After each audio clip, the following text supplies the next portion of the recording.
Bismillahirrahmanirrahim.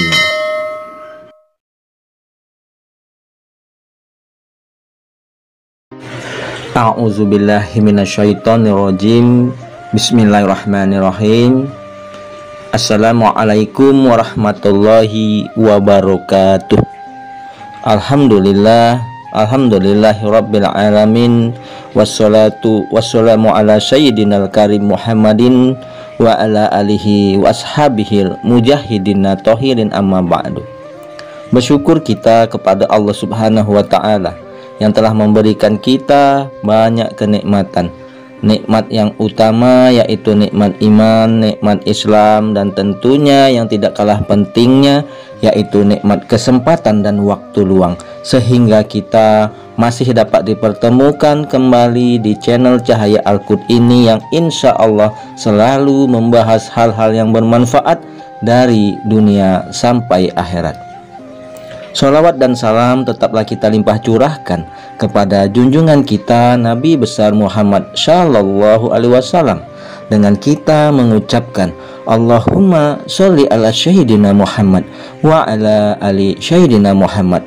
Insya Allah dengan kita senantiasa bersolawat kepada Rasulullah, kita akan mendapat syafaatnya baik di dunia dan kelak di akhirat. Amin ya robbal alamin. Saudara-saudariku, para pemirsa channel Cahaya Al-Qud dimanapun Anda sekalian berada, saya doakan insya Allah pada hari ini dan hari-hari seterusnya Anda semua selalu dalam keadaan sehat walafiat, selalu dalam keberkahan, selalu dalam limpahan rezeki yang berkepanjangan, selalu dalam lindungan Allah subhanahu wa ta'ala, dan selalu dimuliakan Allah baik di dunia dan di akhirat kelak. Amin ya robbal alamin. Dan yang mungkin pada hari ini ada di antara saudara-saudariku yang sedang menghadapi suatu masalah, saya doakan insya Allah semua masalah-masalah yang Anda hadapi, baik itu masalah kehidupan, masalah rumah tangga, masalah hutang piutang, masalah pekerjaan, masalah bisnis, masalah perdagangan, masalah kesehatan, masalah kuliah, ataupun masalah apa saja, saya doakan insya Allah semua masalah-masalah yang Anda hadapi akan segera diangkat oleh Allah subhanahu wa ta'ala, diselesaikan oleh Allah subhanahu wa ta'ala, dan diberikan jalan keluar yang terbaik dari Allah subhanahu wa ta'ala. Amin amin ya robbal alamin. Saudara-saudariku, para pemirsa channel Cahaya Al-Qud yang dimuliakan, yang dirahmati dan tentunya dicintai oleh Allah subhanahu wa ta'ala, pada perjumpaan kita kali ini saya akan share, saya akan berbagi, saya akan membahas mengenai 12 kerugian orang muslim yang meninggalkan sholat tahajud. Saudara-saudariku yang dimuliakan Allah, sesungguhnya sholat malam atau qiyamul lail termasuk sunnah dianjurkan. Allah bahkan menyebut sebagai ciri-ciri orang yang bertakwa. Hanya saja tidak semua orang mampu melakukannya, karena hal ini merupakan amalan yang berat. Kerugian apa saja yang akan didapat seorang muslim jika dia meninggalkan sholat malam? Saudara-saudariku yang dimuliakan Allah, kerugian yang akan didapatkan seorang muslim jika dia meninggalkan sholat tahajud, yaitu yang pertama, dia tidak mendapatkan gelar ibadur rahman atau hamba yang maha penyayang. Dan hamba-hamba Tuhan yang maha penyayang itu ialah orang-orang yang berjalan di atas bumi dengan rendah hati. Al-Quran surat Al-Furqan ayat 63. Dan orang-orang yang melalui malam hari dengan bersujud dan berdiri untuk Tuhan mereka.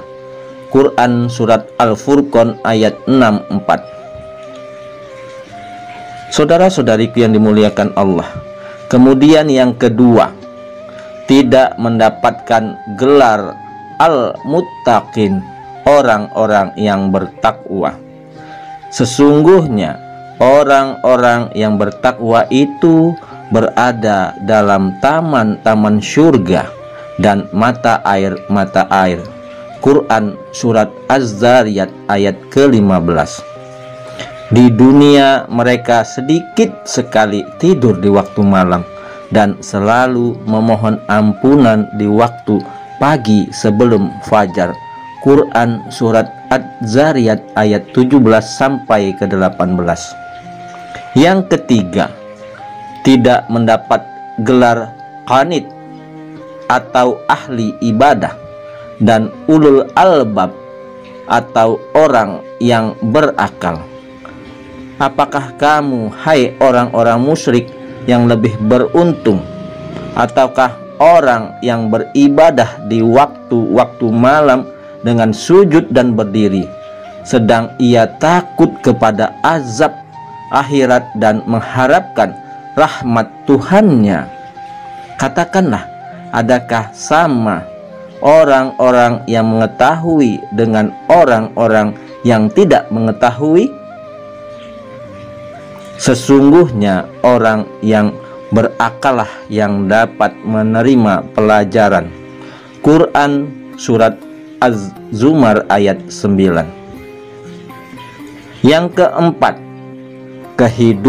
kehilangan tempat istimewa yang disediakan untuk orang-orang yang bangun malam.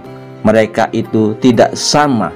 Di antara ahli kitab itu ada orang yang berlaku lurus. Mereka membaca ayat-ayat Allah pada beberapa waktu di malam hari, sedang mereka juga bersujud, yaitu sholat. Quran surat Ali Imran ayat 113. Yang kelima, kehilangan kesempatan untuk terkabulnya doa, sebagaimana yang telah Allah anugerahkan kepada Nabi Zakaria.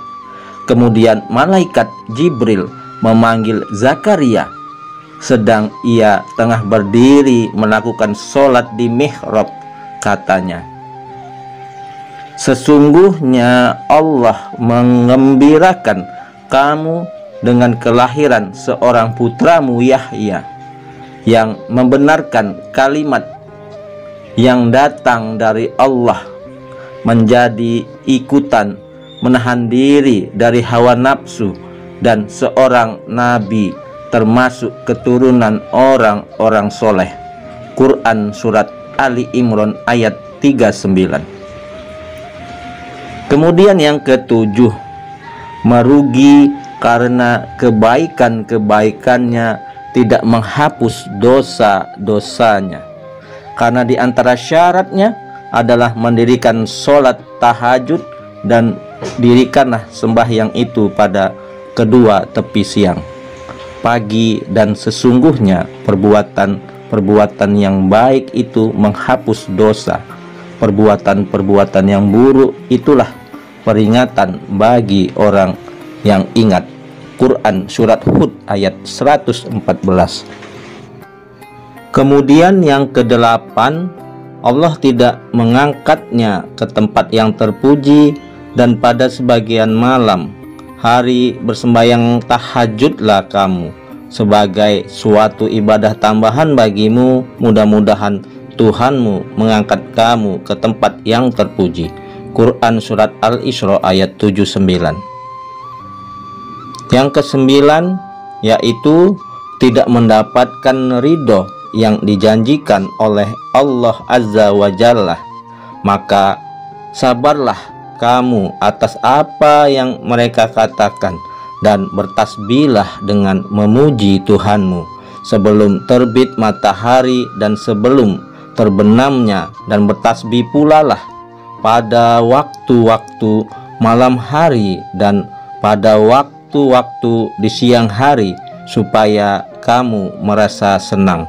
Quran surat Toha ayat 130.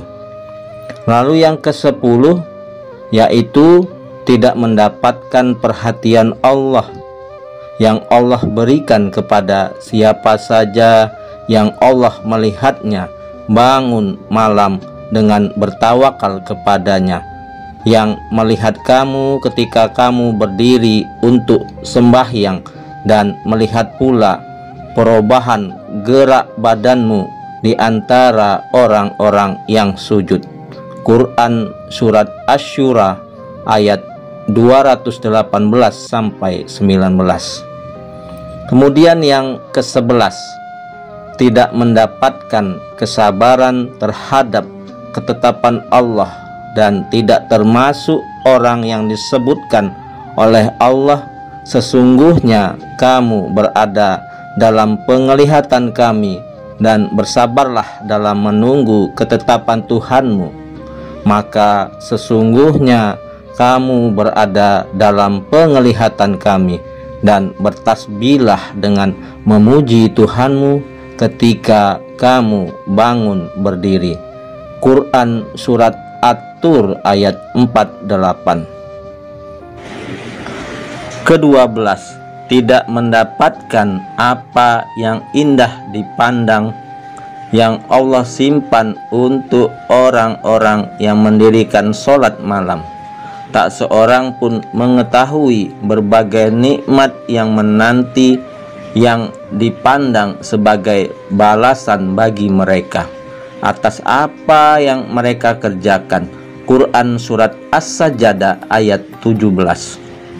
Sesungguhnya Tuhanmu mengetahui bahwasannya kamu berdiri sembahyang kurang dari 2/3 malam, atau 1/2 malam, atau 1/3-nya, dan demikian pula segolongan dari orang-orang yang bersama kamu, dan Allah menetapkan ukuran malam dan siang. Quran Surat Al-Muzammil ayat 20.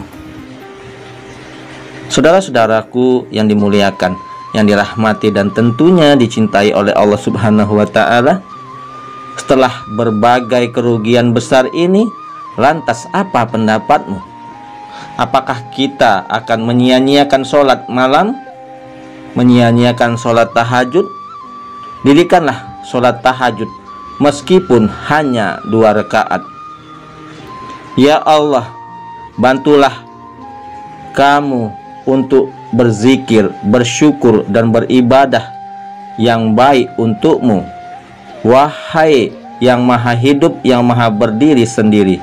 Ya Allah, jadikanlah kami termasuk orang-orang yang mendirikan sholat tahajud, ya Rob, wahai yang maha mengabulkan doa.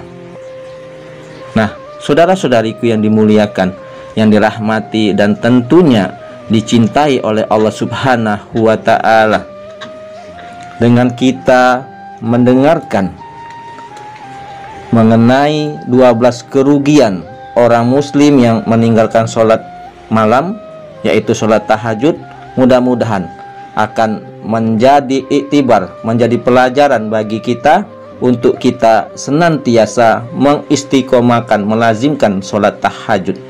Mudah-mudahan menjadi amal ibadah kita dari dunia sampai akhirat. Demikian yang dapat kami sampaikan, mudah-mudahan ini bermanfaat. Yang benar datangnya dari Allah, yang salah adalah kesilafan dari diri saya pribadi. Kepada Allah Subhanahu wa Ta'ala saya mohon ampun.